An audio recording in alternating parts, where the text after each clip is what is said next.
Singahlala phansi. Salibonani ngegama lenkosi. Vumani bazalwane. Salibonani ngegama lenkosi. Sabathe lihle ngegama lenkosi. Ngani ngisesigcawini sesinayi bambeke phezulu khonani. Hayi bazalwane kangisima uMathobela mina ngilithwasa. Indaba kaMathobela lethwasa lizambuza kwelinye ilanga. Ngithanda ukulibonga lokulamkela sibonga umfundisi uNgwenya osesamkele. Yekelani ke ngingabalisi amabalengwe. Kodwa ngihle ngendlalele isifundo sethu sakusihlwa. Sikhangele i-theme yethu revived, restored and reclaimed. Mthembi yakhanya yabonakala ngithi vumani phela bazalwane. Ovumisayo yimi lina liyavuma. Incwadi kaMalakayi ngifuna sifunde khonapho. Ngiyazi ukuthi kufanele sihambe kusakhanya. Malakayi ngizafunda kusahluko sesine limvumele mphethe iBhayibheli lesilungu lamhlanje. Ngifunda uverse 5 lo 6 uthi yena, behold, I will send Elijah the prophet before the coming of the great and dreadful day of the Lord, and he will turn the hearts of the fathers to the children and the hearts of the children to their fathers, lest I come and strike the earth with curse. Bakhona abangayibonanga Malaki ukuthi ungaphi? Qineni kweBhayibheli lapho iTestament elidala. Libonile? Ibandla leli kathi linjani leli? Liku silent mode. Libonile yini? Khulumani lami bazalwane.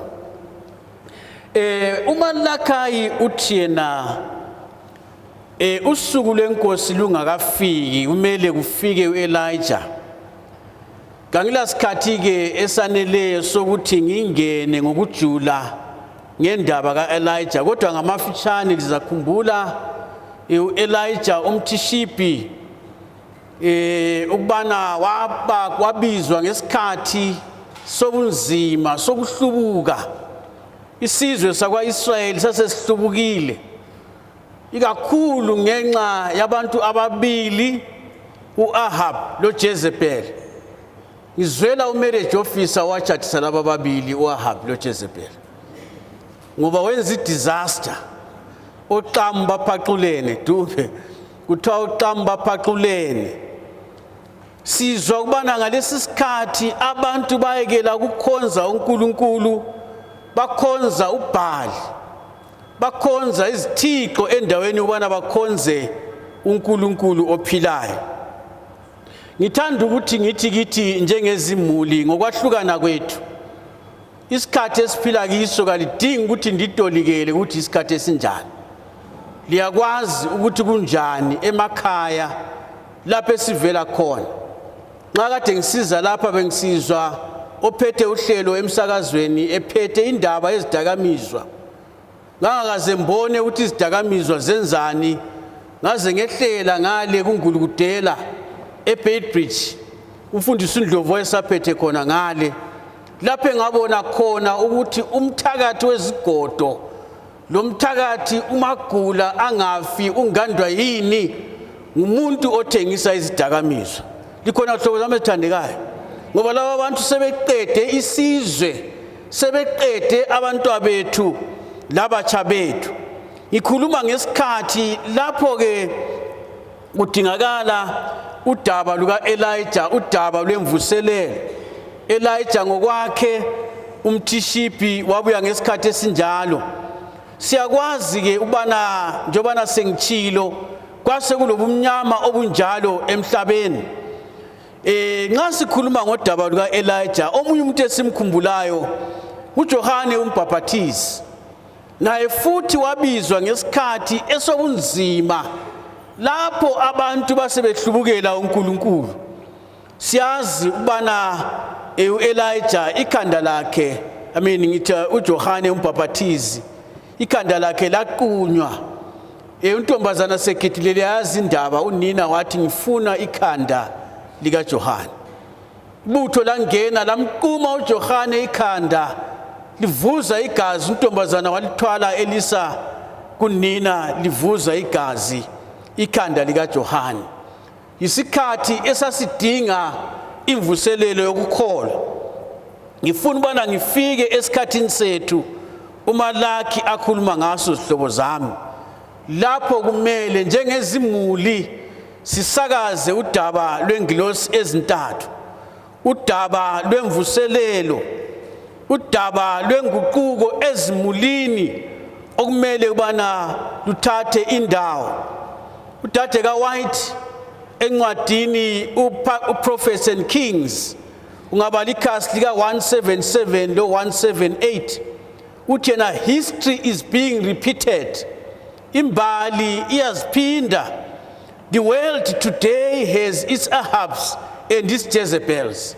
Umhlaba lamhlanje ulabo Ahabi bawo labo Jezebel bawo. The present age is one of idolatry, as was that in which Elijah lived. Namhlanje abantu bakhonza izithombe zenhlobo ngenhlobo. No outward shrine may be visible. Bangabe bengelandawo yabo enjengenjelele kaNgwali, but there may be no image for eye to rest upon. Yet thousands are following the gods of this world. Abanengi balandela izithixo zalo umhlaba. Imuli zidilikile, imuli zihlakazekile. They are scattered all over. Namhlanje silemuli okuthiwa ngama child headed families. Abantwana abakhula kwampunzi edla emini. Abantwana abakhula bengela muntu obaqondisayo. Abantwana abangela mzali wokubancedisa ubana impilo iphilwa kanjani. Yizo inhluku esiphila kizo hlobo zami. Ngenxa yani people are running and chasing after the riches of this world. Abantu baxoxana le mali. Akulanto embi ngemali. Abantu batolika kuba ivesi kuthiwa ivesi ithi imali impande yesono. Itsho njalo ivesi ithini ivesi? Ukuthanda imali. The love of money is the root of all evil. So ke ngenxa yokuthanda imali lamhlanje abantu they can do anything. Nxa ngingalitshela lapha phandle kule sambuzi lesena kuthiwa i-Blair toilet ukuthi ngaphansi laphana ungatapunula kule 1 million bangaka abangeke bayizama khona ba. Lingaphakamisa izandla. So imali kasompande yesono kodwa ukuthanda imali. The gods of this world abantu abazilandelayo, the riches sengitshilo, fame. Ebengaba lesikhathi ngize ngikhulume labantu abadinga okufitshane lokhana. Liyakwazi okufitshane? Liyakwazi? Lakubonanga. Ngenxa yemali olezo. Ngenxa yemali, people want fame, people want pleasure. The pleasing fables that permit men to follow the inclinations of an unregenerate heart. So i-idolatry yalezi nsuku ukukhonza izithixo ayisikho engakubona echolotsho ubana kuyabekwa imbuzi kuthiwe ngugogo kuthiwe ngukhulu kumbe inkomo esibayeni. Lamhlanje othixo esibakhonzayo bale password ubana uyangena ngepassword. Ngakho ke kudingakala imvuselelo enjalo. Uthena many even those who claim to be Christians have aligned their lives with the influences that are opposed to God and his truth. Abanengi hlobo zami abathi bakholwa iqiniso lensuku zokucina labo basibeke ohlangathini lalabo abomhlaba abathanda umhlaba lezinto zawo. uJesu wasebuza ukuthi kuza kunceda ngani ukuzuza izwe lonke ulahlekelwe kuphila kwakho. Ngikelani paraphrase. Kuza kunceda ngani ukuzuza inotho yonke ulahlekelwe imuli yakho. Sometimes I imagine uLot ezulwini mfundisi Dube, I don't know what will happen in heaven. uLot liyakhumbula indaba yakhe lo-Abrahama sokusilwa izisebenzi. u-Abrahama wathi yena Lot ungayale mina ngizakuyale, liyayazi indaba le. And iBhayibheli ungalibala lithi uLot waphakamisa amehlo akhe, he lifted his eyes, wabona ilizwe elibubotoboto, ilizwe othinta kuphela. Ungabala ngeSodoma leGomora, ingadi wawuvuna uzuhlale phezu kwamabele. That's how rich it was. I-wealthy kwakungakhulunywa ngayo Sodoma leGomora. This is where Lot chose to go. But angilasikhathi sokukhuluma ngoLot, but ngiyamangala ezulwini. Ngiyamangala ukuthi kuzaba njani. uLot walahlekelwa ngimuli yakhe, umkakhe. Sathi sidlula eDead Sea sabona okwakuyiphila bathi kucatshangelwa ukuthi this is must be Lot's wife, the pillar of salt, a monument. She became a monument. Lot lost even abantu abakhe ababili labanacatsha labebhalwini liyakhumbula okwenzakalayo. Azala labo bazala izizwe ezimpi, abantu abazonda uJehova kakhulu. Kuza kunceda ngani uzuza izwe lonke ulahlekelwe imuli yakho? Umlimi kaSiphathi sesihlobo ezithandekayo ukubana sibe njengoNoah. Mfundisi Ngwenya, mfundisi Ngwenya enye department ayiphethe umfundisi wabafundisi. Angikwazi ukuthi umfundisi Ngwenya wayeza kuthini kuNoah, uPastor Noah, Mrs. Mo. Pastor Noah lost the whole world. The whole world, he lost it. But gained his family. Imuli yakhe labomalukazana ibandla lithi. So bazalwane, our first priority, uchikade khuluma la, our first priority is the family. Without a family, there's no nation. Without a family, there's no church. Without a family, there's no society to talk about. So uNkulunkulu imuli wayibeka ngabomo ubana kubele order, abantu bahleleke, abantu bazalwe lapho bazafundiswa khona imbeko lokuziphatha, bakwazi ukuthi kasozi inyamazana bona bangabantu. It's the family. Ungabuza ama-sociologists bazakutshela ukuthi your first socialization, your first school, isikolo sakho sokuqala is the family. Namhlanje sesilahlela abantwana bethu ezikolweni kuthiwa ngo-ECD bani. Khulumani phela lingaphonga ungikhangelisa bathi seliqalisile. ECD bani? Labo bani? Uthola kukuncane kuhawula libahawulisela nabantwana. Ngitsho ukuthi lenzeni kodwa ngiyamangala. You're an educationist, you have to convince me. You have to convince me. Mina ngabamba indlebe one time dadewethu. Ka-one indlebe angibambanga twice, once ngangena esikole. One time. No problem, no stress, no what. I want somebody to tell me ukuthi this system that we have is better than what I went through. I want you to challenge me. So abantwana njengabazali, you can calculate the number of hours ospenda lo mntanakho. Who is teaching your child? Who is grooming your child? Who is socializing your child? Who is putting values into your child? Who? Think about it. Think about it. Angilasikhathi soku hamba umango omude ngalindaba. But somebody said, his name is Dr. Ted. He said, whoever controls the media controls the culture.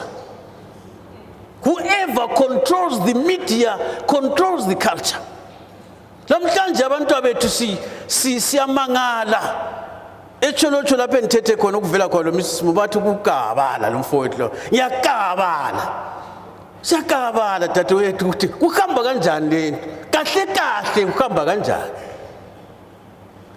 Abantwana izinto bafundiswa ngubani? So imedia lamhlanje thina sikhule singelawo amafoni lawa, sikhule sisalelwa ukuya eBioscope. thina sasisalelwa even ukugqoka ikepesi umfundisi umama engafuni ukuthi ugqoka ikepesi uthiwa litsotsi singavuni ukugqoka ikepesi le katali sasingavuni ukuthi uma simasigando zaphambana ingqondo zaba lizanga namaphathi lento ezinjalo sakhula kodwa abantu abethu namhlanje abazali babo sokuyimedia. It is media that is teaching them how to behave, and we must not be surprised ukubona izinto zisenzakala endlela ezenzakala ngayo, because we have left our children to the media. William Shakespeare uthi yena, in fact John Locke uthi yena, whoever defines the word defines the world. Get it very clearly. Whoever defines the word defines the world. So people keep on defining today. Liyakwazi ukuthi a man and a man can get married. In one church, abafundisi abangu-12 they left. Church yabo uthi yena selivunyelwe ukuthi I pronounce you as, I don't know what they say, but it's allowed. But we are living because it's not there in the word of God. Akukho elizwini likaNkulunkulu. I have great respect for those pastors. Great respect. William Shakespeare says, the pen is mightier than the sword. During the time of William Shakespeare, you know, writing was the major thing, the major way in which our ideas were exchanged. Utiena ipen, ukubhala ngeballpoint, our ideas is more powerful than the sword. Akukula indlela abantu abacabanga ngayo. A household with a television, the average child sees between 15,000 to 30,000 hours of television before leaving school. 15,000 to 30,000 hours of television. Many children spend more time watching TV before reaching age 6 than they will spend with their fathers throughout their entire life. So who is grooming who? Who is teaching who? And they say, there's a teacher. There's somebody who has replaced the parent. Zwanini hlobo zami, imfundo ngiyayithanda imfundo. Kodwa uJesu ngalelani ilanga akasoze angibuze ukuthi wafunda okunganani. Uzathi ungaphi umhlambi? Ungaphi umhlambi engakunika wona? Where is the flock? Imuli lezi, we are stewards for these families, of these families. We are stewards. We must account. We shall account. Kubo baba labo mama ngazi who accounts for who? Who should account for who? Mrs. Moto ngobaba, liyazi baba. You are going to account, you are the head and not the headache. You are going to account. Researchers calculate that the average child watches over 2,000 hours of films, videos, and TVs per year. Movies and television programs are powerful tools of communication. They plant emotional images in our minds. They plant those images.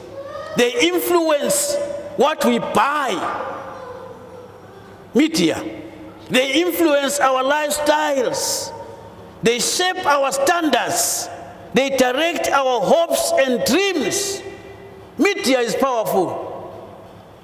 Linalibona abantu echechi nxa behlabela bezunguzeka bayihlahla ezininginyeka ezihlatshelwa ngabantwana. It's media. Elikhangele phansi. It's media. So shun the bad and choose the best. I'm not saying you must be selective. One time, sasiku internet with one of my colleagues, esikolo umfundisi. So to give me, you must train your eyes. You must train your eyes not to see everything. It's not everything that is prepared for you. It's not everything that is food for you. Train your eyes. Train your eyes. That's what he said. Shun the bad and choose the best. Right. Think about social networks. Abantu abethu, today you have social networks all over, and you know what happens. I don't have time to talk about that. But this has a tendency to steal us from God and from one another.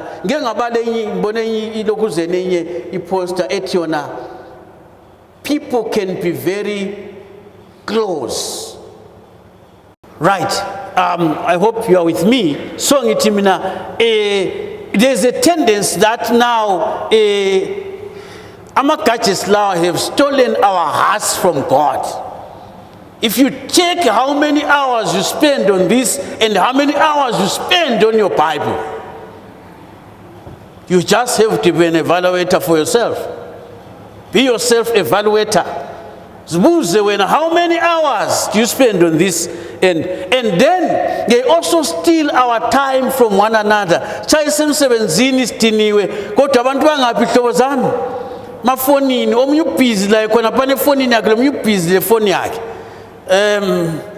Let us control these things. Singers control. Anglas cat songena on those things. My children have friends on Facebook, Twitter, and what, and they've got close friends and so on. Lamhlanje kule mtshato enzakalayo on social media. Well, lingambuza ukuthi ngijaje ngithini ngayo mina. I leave it to those who do those things to decide whether that works or not. Kodwa ngikwazi kuhle ukuthi kudala awuhamba uyedinga umuntu nempande zakhe, umazi kuhle umuntu ukuthi umuntu mhlahlabani. Abadala babekhuluma ngenganekwane zamazimu. They had wisdom. Some people think those guys were just, no, they were not in group D, they were sharp. Because babekwazi ukuthi you need to know. Kambe komalume kambe abantu bona bangabantu abanjani. Bayalala uthongo usukuze kuseyini. You need to know bakhona abavukayo akukho njalo yini. Baziwa ukuthi le imuli le veli night duty bangeni night duty. So nxa wena usiyangena ubekwazi ukuthi wena uzasitshona ugcini wombela nxa uthethe khonapho wena tshona ibamba igcini umama esiyasebenza ngale. So how do you know umuntu ohlangana la khona lendleleni laphana? Izolo bengikhuluma labantu abatsha somewhere. Ingqungqulu kuthiwa nxa ikhombisa ingqungqulu engubaba iyaqotshana lengumama, kuthiwa engumama iyaqonye phezulu khona kakhulu iqotshane layo, kuthiwa kwenzakala hours and hours akudlalwa. Nxa ungumama ungubaba wengqungqulu kuyasetshenzwa bazalwane. Asiko kusuka eminyango lapho usuqedile la yafiwa konye phezulu kuthiwa yabi logatsha oluncane so yabi luphethe. Then it goes up to the highest heights and then comes down almost to the lowest of the lowest, and then almost drops okuyithwiki lokya. Engubaba kumele kugame kungakaweli phansi uthi zikhonje. Amadoda adlilwa zingqungqulu. Ikhonjwa nxa isiphuvile. Uzokuthiwa khona ha kulo muntu kaMlimu lapha bangifonela kwenye indawo. Mfundisi kulo muntu kaMlimu la. Ulungile ukumangalisa umfana lo umuntu kaMlimu. Mina ngithi umuntu kaMlimu njani? Wathi umuntu olungileyo vele. Nxa kuthiwa akavuka uyavuswa. Vuka phela umuntu kaMlimu. Oh ngivuke. So ke nxa sikhuluma ngokuthi lamhlanje imuli esiyazi kudala eyayilabo babakazi eyayilabo bani is no longer there. You know that the family structure, the support system is no longer there. So njengabazali, let us do our best. Let's do our best to instill values in our children. Ibandla likhona yini? inoculate faith in your children. Abantwana kabavuke emthandazweni. Vuke bazothandaza. Bavuke kuseni, angikwazi ukuthi ngilikhulekazi kade bani kuseni. Akula mntwana osalele engutsheni. I told my children, kule plaza ngisasebenza kosiphepha le elubhanda lapha uthiwa ubuthongo kabulandima. We wake up early in the morning, listen in the morning, 4 o'clock, early in the morning, inyoni sezihlabelela zidumisa uJehova, wona lokhu hoqa. Kulo mfundisi wami omdala uyamazi uBindlovu nxa ngikhuluma ngaye. Wafica abanye lokho belele, ngibona kwasokungabo 6 7. Wathi liza selibone lina man. Sizabola. Sifake nama values ebantwaneni bethu. Lamhlanje sengikhulumile silama street kids. Abantwana abasethiwa ngama street kids. Sake sazala nini abantwana street bazalwane. Kwasazala nini abantwana street. Ngabe mina lamandla would just take those guys out of the street. Unfortunately, I don't have the power to do that. Ubavela ngabo abantwana labo. Street sazala nini umuntu. This is what is happening. Domestic violence. Esabeka ezindlini. Ngeke ngabona umntwana unina ephethe uswazi ezama ukuthi amtshaye waluhluthuna wamgaqa unina ehlombe. Ngacabanga lapho engakhulela khona ngezwe kubila igazi. Ngathi inkosi yami umntwana lungamsondezi phansi kwami, please Lord lead me not into temptation. Baba demand. Lord, don't lead me into this temptation. Ngoba fele jail. Izisuku esiphila kizo hlobo zami. Families are breaking down. Families are breaking down. Today nxa ukhuluma ngemtshado edilikayo, I don't have the statistics ufundise eZimbabwe. Check it for yourselves. Abalandela liyakhumbula balethile statistics eZimbabwe la ubona imtshado edilikayo mingaki. Lingakhangeli phandle kuphakathi la kwaIsrael. Asiko phandle. Nxa kulesikhathi hlobo zami okumele sikhuleke sincengane noJehova, sikhulekele imizi yethu labantwa bethu. Yiso sona lesi. Sizabafaka ngapha abantwana. Sizabafihla ngaphi? Sizabafihla ngaphi kuluphi ubhalu ngoba lapho abahamba khona, lapho abaphila khona, ezikolweni abafunda khona, abangamankazana bazalandwa ngamanye amankazana athi kangilali ngawe.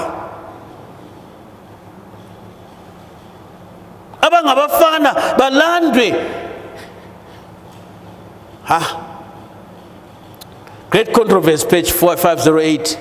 Satan is intruding his presence in every department of the household. Satan is intruding. Great Controversy, page 508. And we are ezindlini, perplexing, deceiving, seducing everywhere, ruining the souls and bodies of men and women and children, breaking up families. That's what the devil is doing, breaking up families. And the Christian world seem to regard these things as though God has appointed them and they must exist. No! They are abnormal. They are not normal. Breaking of families is not normal. Akumelanga thina sihlale sithi ikuphela kwesikhathi kumele ubana hlobo zami ethandekayo sisukume sincedise izimuli ukubana zime ngensuku zokucina. The restoration and uplifting of humanity begins in the home. Ukuphakanyiswa koluntu lokubuyisela endaweni yethu kuqala ekhaya. The work of parents underlies every other. The well-being of society, the success of the church, the prosperity of the nation depend upon home influences. So imuli, ibandla is the beginning of everything, the foundation of everything. Ministry of Healing, page 349. Kuqakathekile ukubana ke sikhulekele ukubana kuleli viki sikhulekele restoration of the families, emotional health, mental health. Abantu abanengi they are not physically, they are physically well but mentally unwell, stressed and depressed. We need to pray. Jesus is coming and families need to prepare. They must prepare physically, mentally, spiritually, and relationally. Kumele silungiselele uJesu oza masinyane. uJesu weza, he came to heal the broken-hearted and to set the captives free. Isaiah 61 verse 1. Nxa kukhona uJesu emulini liyazi ingoma leyana kulokuthokoza ekhaya. When Jesus is in the family, there is a happiness in the home. Sithe sesolusi laphana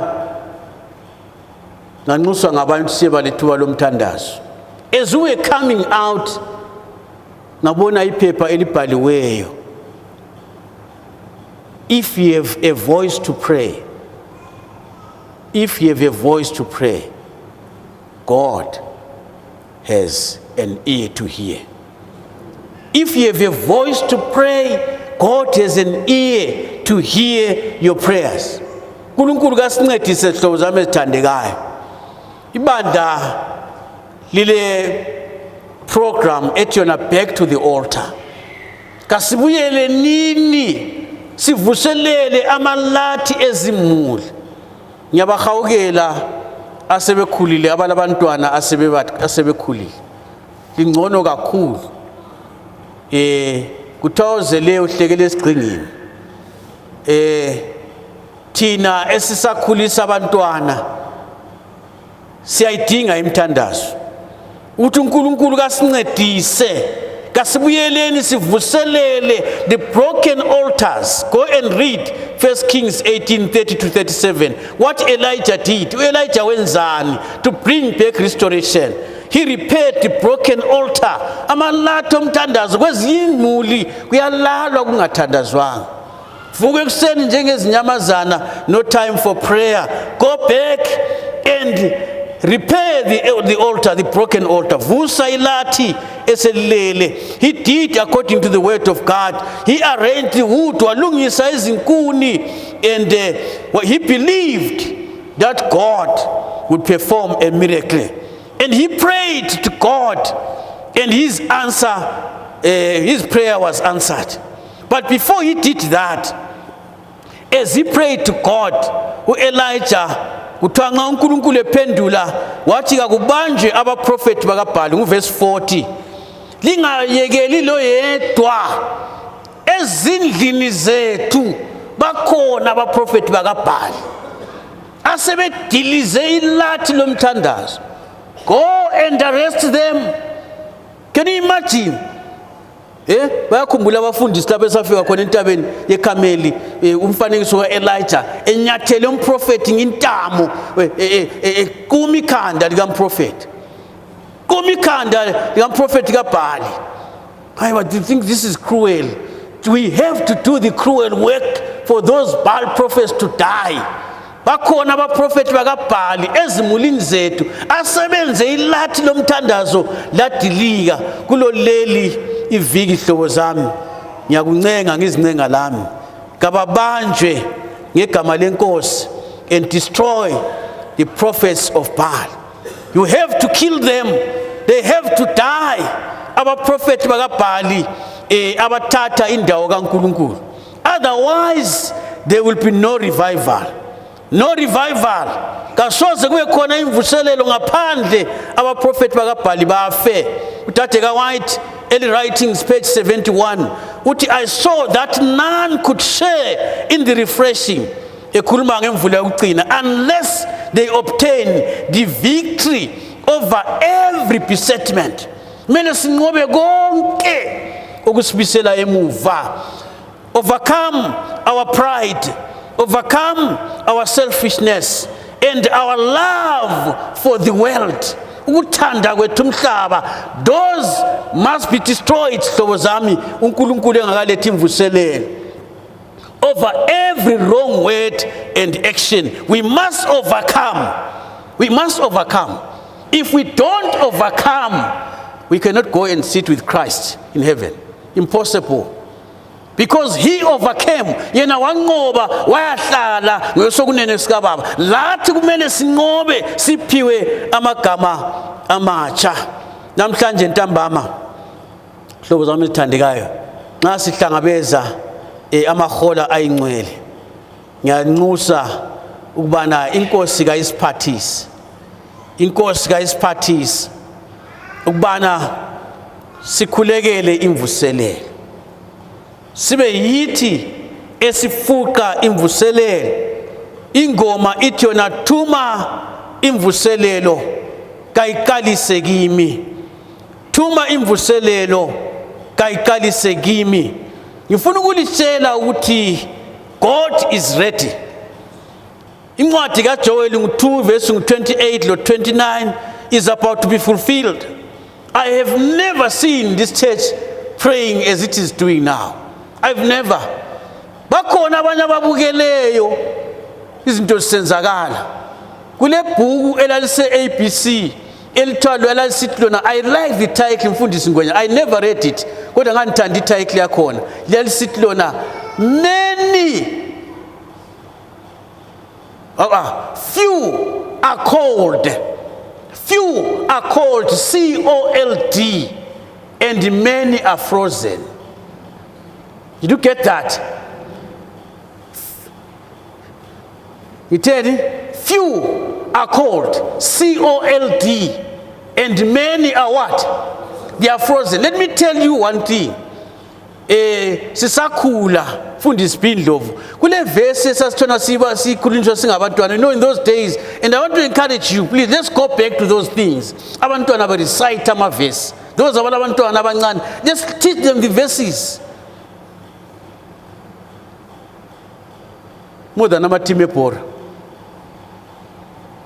yayisithi yona ngokuvama kokona kuzaphola uthando lwabaningi kodwa omiyo kuze kube phakade wosindiswa ngokuvama kokona because of the increase of wickedness ngokwanda kobubi uthando lwabaningi luzaphola. What I'm saying is this situation esikiyo is freezing us, freezing our children. I will tell you what will keep you alive. Now, upagati we eyes, what will keep you alive? Ukuthi ungabanjwa ungaqwana uzufe ukuthi kumele ukuthi you must exercise, you must move, you must be in action. You must be in action. Ungabi indifferent. Abantu abazakwamukela imvula yokucina yilabo abangasoze bahlale, abangasoze bachume njengomakoti emva kwesivalo, but abazabona izikhathi, bona izikhathi bani abazavuka ekuseni bakhulekele izimuli zabo, abazavuka ekuseni bakhulekele ukukholwa kwabo. Apostle Paul uthi work for your salvation with fear and trembling, with fear and trembling. Nxa amehlo akho evulekile uyibala incwadi kaSambulo loDaniel ukuthi abanye silomnyama kaBhanana saswela inhlwazi inhlanhla yamaswazi aqonywa inkosi lempunza saba lomnyama kaBhanana. Angimazi lo Bhanana uthi wayengwangabi mfundisi elimpofu, kodwa ke abanye silomnyama kaBhanana esithi siphiwe ulwazi olungaka, siphiwe ulwazi olungaka lokubana uDaniel kwathiwa vala lezi zinto lezi, vala ulwazi luzakwanda. And we see things beginning to happen overnight. And Ellen White tells us our last movements will be rapid ones, fast movements within a short period of time. We see our proclamations that had been done by America, the president of America, Donald Trump, freezing US aid, causing a loss of jobs for thousands, if not close to millions, affecting the economies of the whole world. I-ADRA eliyaziyo kade besitshela ku General Conference spring meeting ukuthi funding ye-ADRA has been affected in a big way. Globally, i-ADRA ibifundwa ngabantu even who are not Adventists. Those of you who know ADRA, liyazi i-ADRA ngithi non-Adventists were funding that. Non-governments, many governments, Canada and whatever, governments were funding ADRA. That because of the freeze of that funding, ADRA has been affected, and second, not just second, but second mightily. You think the world will remain the same? And you are enjoying and saying, Nkosimana, this is time for us to pray. She says, many even among the uneducated now proclaim the words of the Lord. Children are impelled by the Spirit to go forth and declare the message from heaven. The evangelism, page 700. We must teach them the word of God. Let's take time. This is the time. This is the time. Mina ngikwazi ukuthi iCovid yaphekwa ngubani ngenxa yini yakwazi. Wapheka iCovid embizeni yakhe. Khathesi uphekani? Khathesi uphekani? Umlimo lo Musa akasiphathisi. Asivula amehlo. uElisha wakhuleka wathi Nkosi, open his eyes. Open his eyes. We need to pray for that. Lord, open our eyes for us to see. Amajaha namabili bathi bona kathi indaba besingaboni kanti. Why did not our hearts burn when you were speaking to us about prophecies? Why were we having this stupor in our hearts? Ukhona yini njengami? Yimi inkosi endinga umthandazo emuli yami. Mana ngezinyawo.